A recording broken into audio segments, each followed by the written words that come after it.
Hi, I'm E.T. Lewis and welcome back to my channel. Alright, you know what these mean. I got the ring on, I got the cane. It's literally resting on my foot so you could see it in the frame. So, Dark Shadows review, but today is not just any Dark Shadows review, it is a non-fiction Dark Shadows review. So we're going to move the cane, and I'm going to lean it against the book cart and Midnight Club, so hopefully it won't fall over. Today is something a little different. Like I said, this is nonfiction. I don't read much nonfiction, so it's kind of a rarity. I actually started this at the very, well, not the very beginning of June, but still toward the start of June. And I kind of took my time with it as I was taking my time with, because I was reading other things that I need to get read and reviewed. And so this month so far, I've kind of taken it easy on reads, especially with a reading event coming up that I'm hosting that starts tomorrow on the, Sunday the 20th. So, I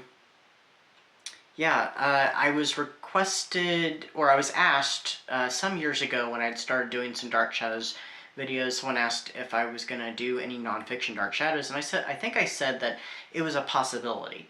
So here we are. I am doing a Dark Shadows nonfiction review, my first one, and it is Dark Shadows Resurrected by Jim Pierson and a foreword by Dan Curtis, the series creator himself.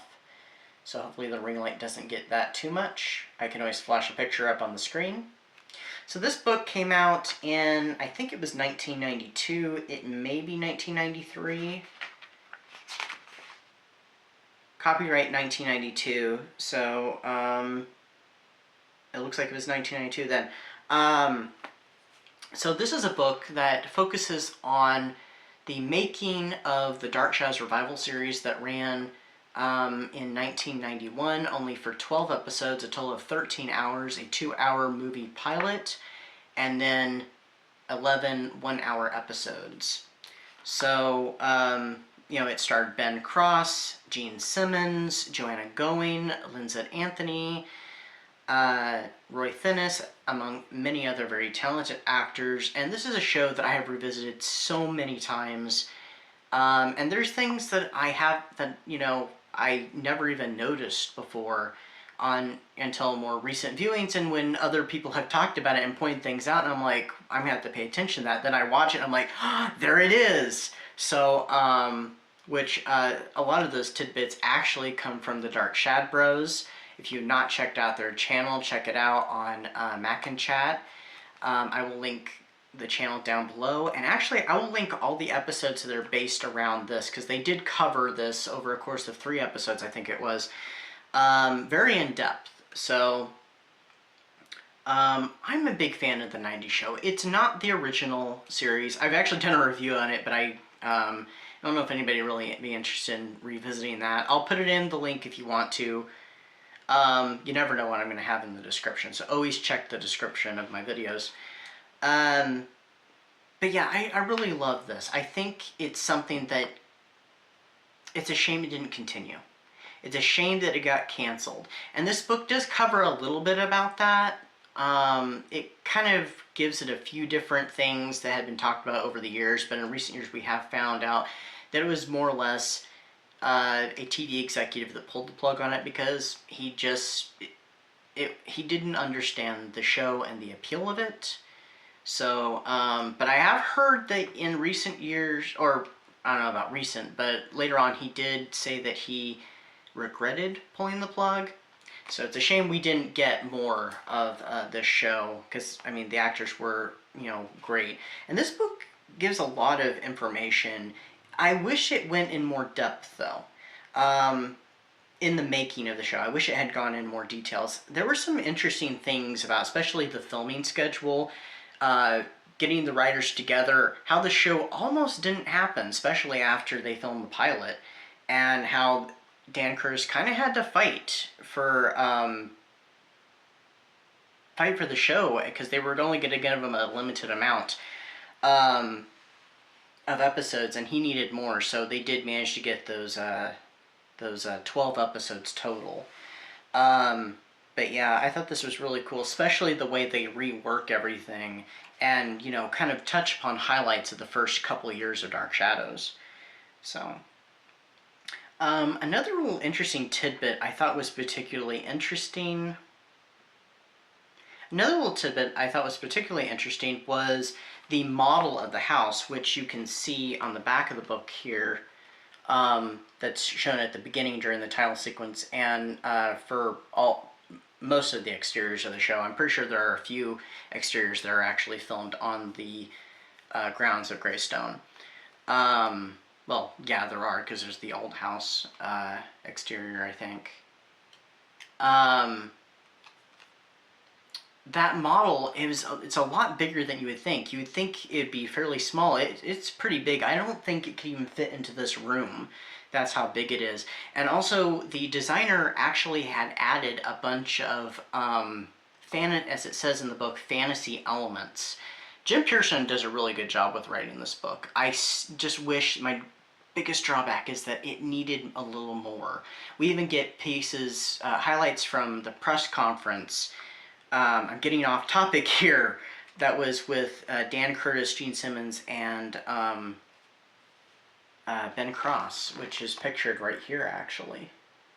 So, but there were some fantasy elements that don't even exist on the Greystone mansion at all that were added to it, which it really makes me wonder what were those parts that were added. I wonder if I could find out with some, you know, looking at pictures and stuff. But I thought that was really cool. There's also an episode, a full episode breakdown, so you get every episode and just a brief description. Well, some of them are rather in-depth.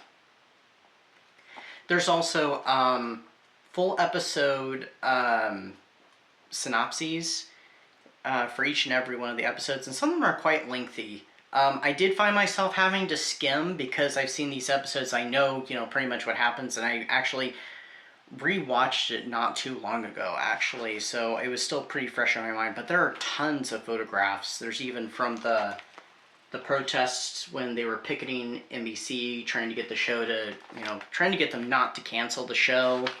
There's tons of black and white and color photographs. I mean, I thought this was a superb book.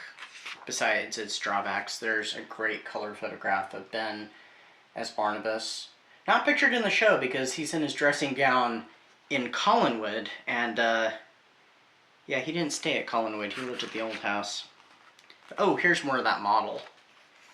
They also made the model out of plastic and stuff instead of the typical paper mache because they wanted it to basically be able to survive the abuse of rain and fog. It mentions snow, but there's never any moments with snow in the show.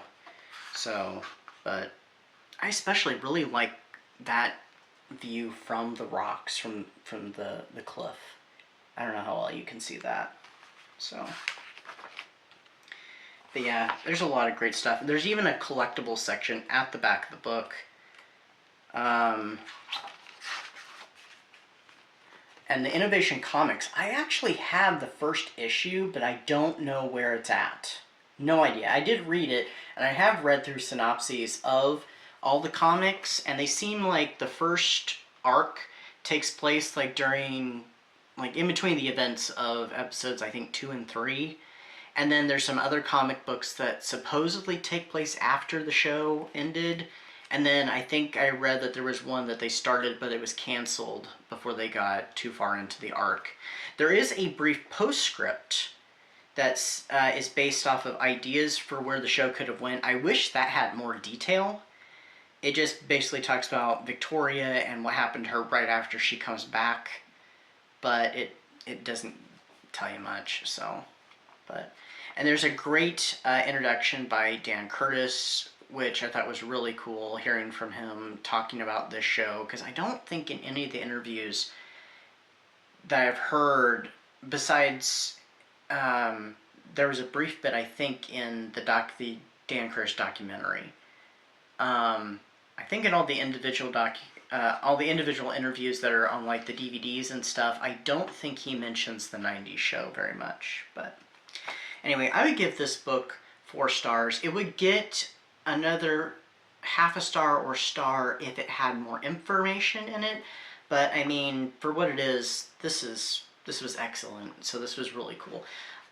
This is actually my second edition of it because I don't know where it is, but I do have a hardback edition. That was my original edition. I had to order this one because I'm like, you know what? I really want to read that and do a review. So I'm glad I did. I used to pore over my hardback looking through these photographs so many times and stuff, and kind of imagining, you know, where the show could have gone and the situations. And just now as I'm flipping through it, I pop on these photographs. I think these are excellent. Lynzette Anthony as Angelique. A friend of mine actually has a dress like that she's used in a video. Bad as Rad. So check out her channel if you have not. And this one of Barnabas and Josette. Yeah, so anyway, that is my review for you today. I'm hoping you are having a great summer. You're staying cool out there, staying safe in this crazy world. And yeah, please feel free to join me for Summer Spooks, which is coming up. It starts tomorrow, and it will go through the 2nd of August. It's 2 weeks. You don't have to take part in the entire 2 weeks. Do check out my videos. I will have 3 of them linked down below. My announcement video, my recommendations video, and my pile of possibilities. So yeah, I think that is it, and I will see you next time, and I will see you hopefully for Summer Spooks. So until then, stay safe, stay spooky, and I'll see you then. Bye-bye.